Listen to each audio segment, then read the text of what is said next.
Olá, mais um trechinho do nosso compromisso, agora a quarta aula, e concluindo a missão de hoje, né?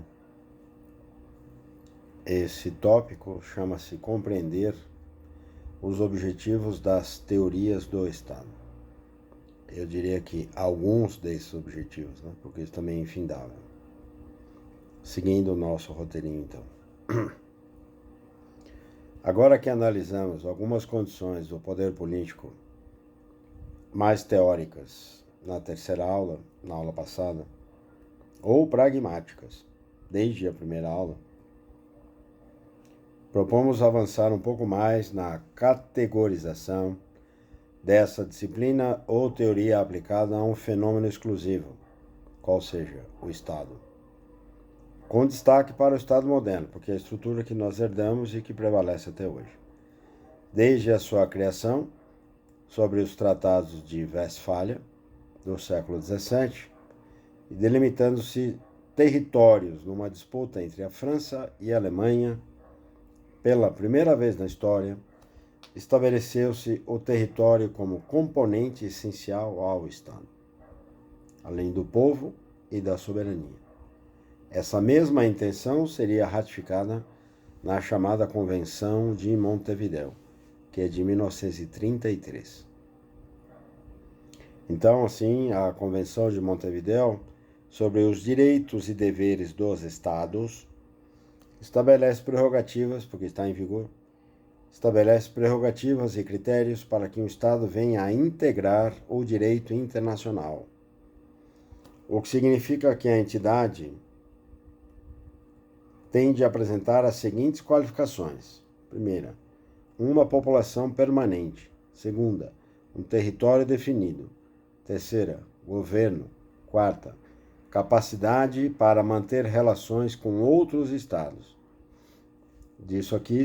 Isso já seria decorrência do reconhecimento da independência. A gente vê problemas assim na Palestina, em que não há um reconhecimento. Pelo menos não é pleno. A teoria do Estado é uma disciplina fundamentada na Alemanha, como eu já disse, com um jurista chamado Jelinek, e procura dissociar-se da filosofia do Estado e do direito. O que o Bob faz, por exemplo, não é a teoria do Estado. Exaltando-se em análise do tripé que dá base ao Estado moderno. E aqui eu chamo a atenção para o povo, território e soberania, exatamente nesta ordem. Não há como inverter a ordem aqui. A ordem dos produtos aqui acabaria com o viaduto, certamente. Vemos, portanto, uma forte ligação com o pensamento realista e materialista. Há muita teoria do Estado com recorte marxista, por exemplo. O próprio Estado moderno seria um tipo ideal, uma idealidade, uma vez que se pode ver diferenças exorbitantes se tomarmos exemplos históricos para efeito de comparação. O Brasil e os Estados Unidos, não há como se comparar, nem na origem. O que se revela claramente, pois essa concepção republicana do poder é compartilhada pela ciência do direito, de que fala também Jelinek, ao expor a urgência de se configurar uma verdadeira e própria teoria da autolimitação do Estado. Juridicamente se chama isso de liberdades negativas, ou no singular, liberdade negativa.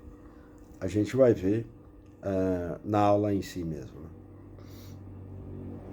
Na passagem da centralização do poder político para a fase de expansão do poder econômico do colonialismo, tanto o direito quanto o Estado passaram a receber incrementos em sua finalidade.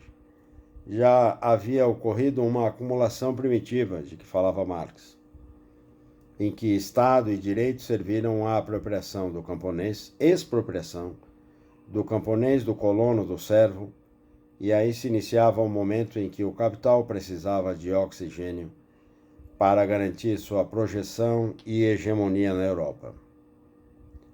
A conversão da economia em força centrífuga, lembram? Centrífuga, garantiria que os estados olhassem para além-mar. Vimos também algo assim na globalização. Mas internamente, o antigo servo se converteria em trabalhador urbano, servindo-se de primeira mão, como primeira mão de obra do capitalismo nascente. O adensamento cultural, neste caso em especial, teria um desdobramento jurídico, um monismo jurídico.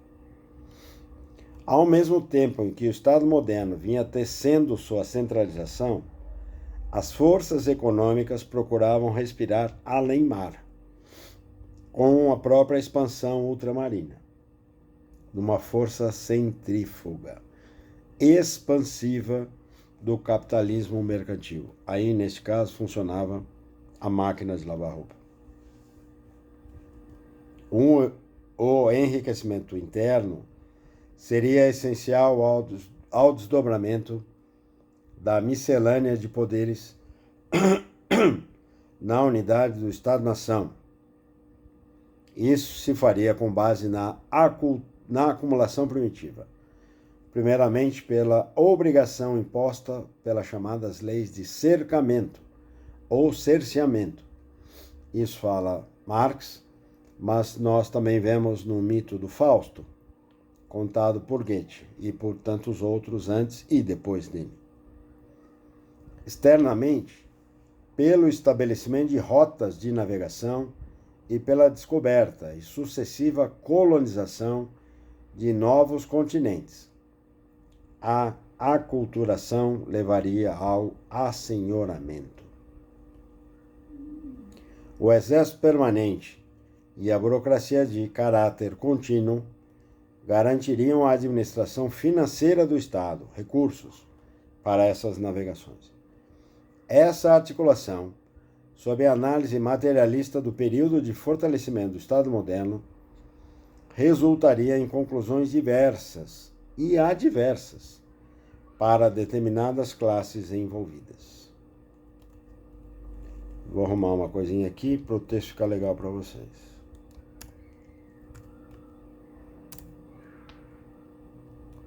E estou pulando citações, passagens também que estarão no texto. Desse modo, o liberalismo, pelo menos aquele clássico, preconizou o desenvolvimento moral, intelectual e político da sociedade, advindo do livre desenvolvimento dos indivíduos. Em suas bases, além de sustentarem um compósito ideológico de recuperação da liberdade diante do Estado moderno, ainda se propunham a construir um método analítico e científico que explicassem o Estado, ou seja, essa teoria do Estado, ou teorias do Estado.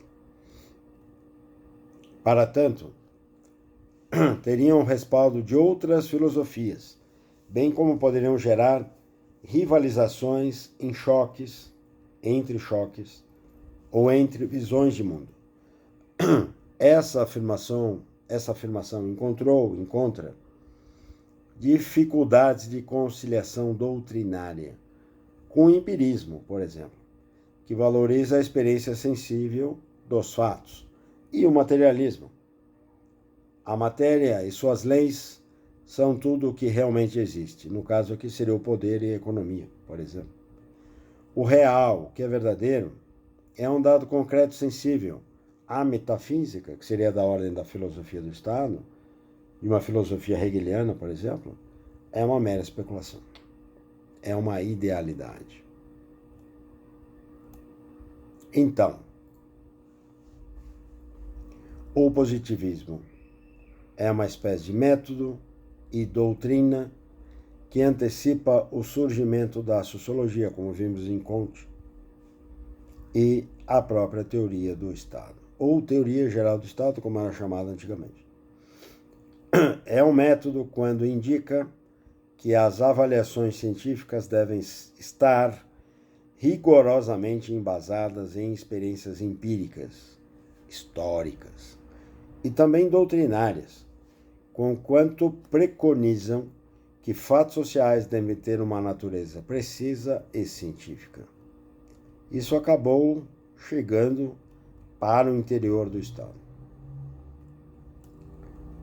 Nesse sentido, trata-se de um método geral de raciocínio e provém de outros métodos. Vou citar alguns aqui, e o desafio é que a gente pense quais estão em vigência ou não mais. Dedução, indução, observação, experiência, a história, nomenclatura, doutrina, comparação, analogia, filiação histórica. Por exemplo, os Estados Unidos anexando o que se tornou o Texas, comprando Alasca, adquirindo Porto Rico. Descrição físico-matemática. Como é que isto se aplica à teoria do Estado? Simples. Cartografia.